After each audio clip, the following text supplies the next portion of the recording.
Dulu negeri Tibet itu merupakan negeri merdeka berdaulat. Kemudian menjalin kerjasama dengan Republik Rakyat Cina yang komunis. Setelah ada perjanjian kerjasama, Cina mengirim ribuan tenaga kerja ke Tibet, saudara. Membangun kota, membangun jalan, membangun kantor-kantor pemerintah, saudara.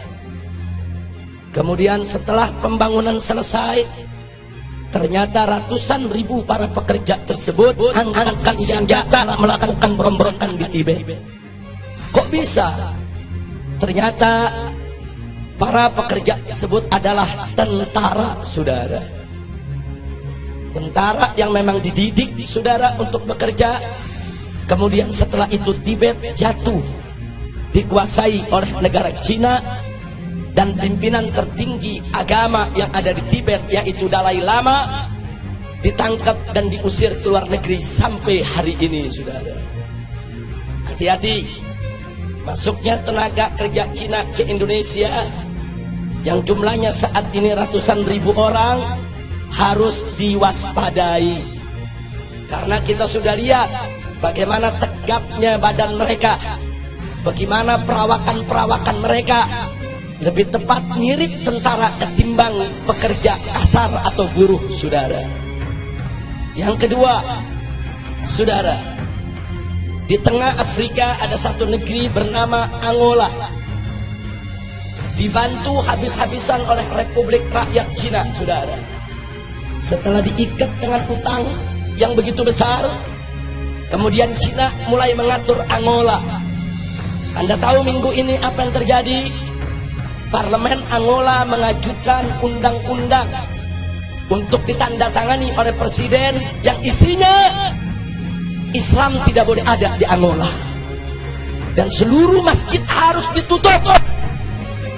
Alasannya karena berlawanan dan bertentangan dengan adat istiadat Angola, saudara.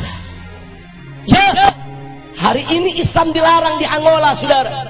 Bagaimana dahsyatnya pengaruh Cina komunis sampai di Afrika, saudara, dipengaruhi sedemikian rupa.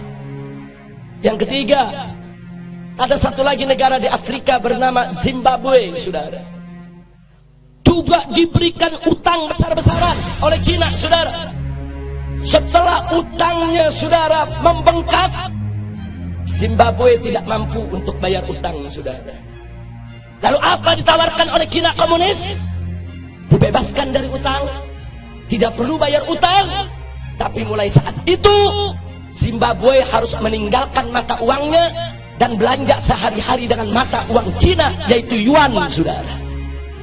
Saat ini di Zimbabwe, jual beli, sewa menyewa, transaksi, semuanya menggunakan mata uang yuan milik Cina komunis, saudara.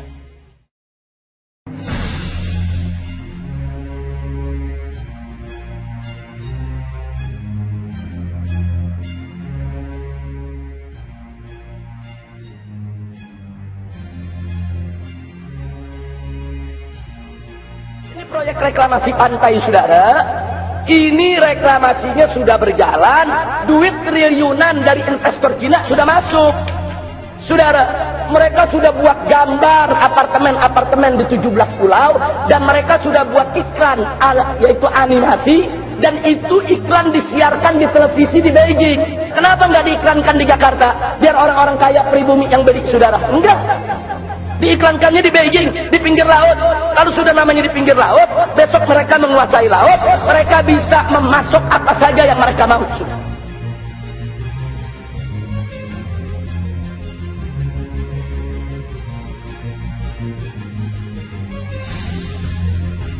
Catat baik-baik, seperti tadi saya katakan, mereka memberikan dana, perusahaannya harus perusahaan dari Cina, materialnya material dari Cina, tenaganya tenaga dari Cina. Nah, sekarang mereka kirim nih material dari Cina, termasuk pipa-pipa besar untuk ditangkap di pantai reklamasi pengurukan tanah. Begitu dibawa itu pipa-pipa besar sampai di Tanjung Priok, isinya narkoba. Fakta, saudara. Ini bukan konon katanya, berapa ton narkoba yang dimasukkan ke Indonesia, saudara.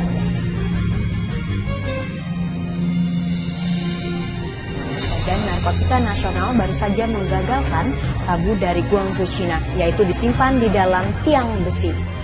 Menurut Direktur Pemberantasan BNN, Brigjen Anjan Pramuka Putra, sabu tersebut dikemas di dalam 9 tiang. Tiang-tiang tersebut disimpan di sebuah pergudangan di Jalan Rel Bebek RT 001012 Penjaringan, Jakarta Utara.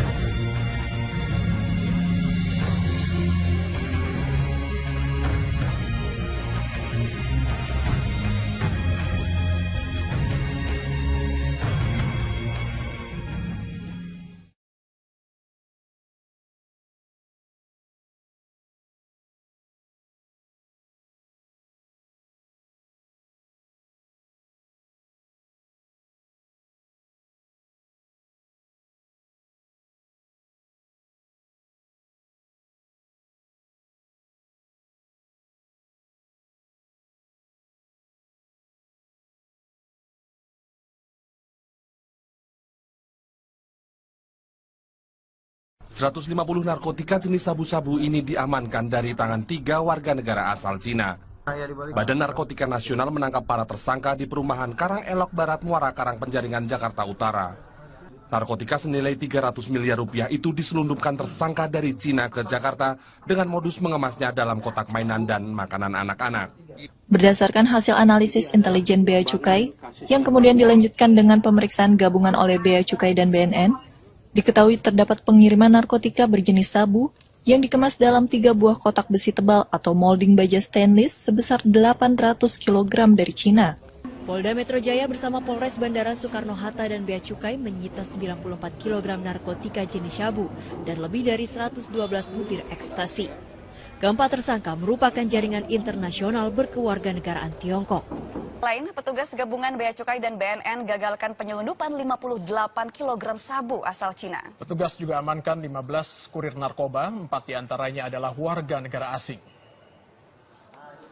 Sabu dari Tiongkok ini menuju Indonesia dikirim dan disembunyikan dalam mesin potong rumput dan mesin pompa air. Penyelundupan narkoba dilakukan perempuan berinisial YA dan KE yang langsung ditangkap petugas. Sebanyak 10 kg sabu yang akan diselundupkan ke Indonesia dimasukkan ke dalam mesin pemotong rumput serta mesin pompa air. Sabu yang disimpan di dalam mesin sepeda motor dan alat pijat ini diselundupkan dari Guangzhou, Tiongkok menuju Jakarta melalui kargo. Operasi gabungan dari Bea Cukai Tanjung Priuk dan Badan Narkotika Nasional menggagalkan penyelundupan sabu dari Hong Kong di Pelabuhan Tanjung Priuk, Jakarta. Sabu senilai 2,8 miliar ini masuk ke pelabuhan dengan cara disembunyikan di dalam paket kiriman berupa closed circuit television atau CCTV. Petugas Bea Cukai menyita sejumlah barang hasil selundupan dari Tiongkok yang diduga dilakukan jaringan internasional perdagangan barang ilegal. Sejumlah barang selundupan yang disita petugas Bea Cukai antara lain sejumlah unit senjata replika, airsoft gun, pedang samurai, narkoba jenis ekstasi, dan alat bantu seks. Sabu cair dari 3 orang kurir, salah satunya wanita ini dikemas dalam botol air mineral. 1 orang pelaku berasal dari Kuala Lumpur, Malaysia. 2 orang lainnya adalah warga negara Cina. Seluruhnya sebanyak 14 botol sabu cair seberat 25,1 kg. Selain sabu cair, petugas juga menggagalkan penyelundupan 1,3 kg sabu oleh 2 orang kurir lainnya dengan modus menyembunyikannya ke dalam 4 unit laptop. Kamis siang, petugas Bea Cukai Tanjung Priok mengungkap barang impor dari Cina berupa puluhan tas wanita yang ternyata berisikan sabu sebanyak hampir 4 kg. Pria berkewarganegaraan China ini berinisial WZK ditangkap petugas karena menyelundupkan biji ganja puluhan kilogram.